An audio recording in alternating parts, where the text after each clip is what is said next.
Call data తీశారు, call data ద్వారానే నన్ను అసాసినేషన్ చేయాలని చూస్తున్నారు, ఫ్యామిలీ మొత్తాన్ని బదనాం చేశారు, నాకంటూ ప్రైవసీ ఉంటుందా అని చెప్పాను. నేను ఇందాక చెప్పాను, మళ్ళీ చెప్తా ఉన్నాను.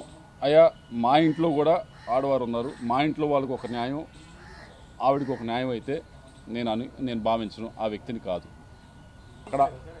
అక్కడ ఉన్న ఆవిడ కాల్ డేటాని ఎవరు తీర్చలేదు. నేను చెప్తున్నాను, మా ఇంట్లో వాళ్ళు తీర్చకపోతే ఆవిడని తీస్తాం మనం.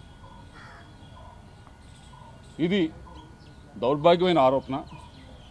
ఎందుకంటే దీని గురించి మాట్లాడాల్సిన అవసరం ఇది కేవలం దీని గురించి ఎందుకు మాట్లాడతానంటే, ఒకటి టాపిక్ డైవర్షన్, అసలు విషయం నుంచి తప్పించడానికి ఈ టాపిక్ని మార్చి దీని గురించి మాట్లాడటానికి.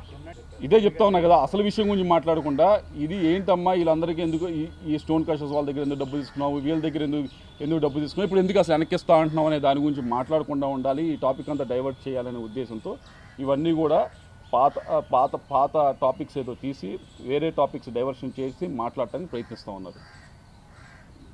ప్రజలకు తెలుసు, వాళ్ళు చూస్తూ ఉన్నారు ఎటువంటి వారు అని చెప్పి, కాబట్టి వాళ్ళని నిర్ణయిస్తారు. కానీ ఒకటైతే చెప్తా ఉన్నా, నన్ను ఇప్పటిదాకా నేను ఎవరి గురించి మాట్లాడలేదు. ఎలక్షన్ సమయంలో కూడా ఎలక్షన్లో ఏదో నేను చేశాను, అది చేశాను, ఇది చేశాను అని చెప్పేవాడు. టైమే అందరికీ సమాధానం చెప్తే నేను వదిలేశాను. నిజంగా టైమే కొంతమందికి సమాధానం చెప్పింది, వాళ్ళే తెలుసుకున్నారు, అంతే.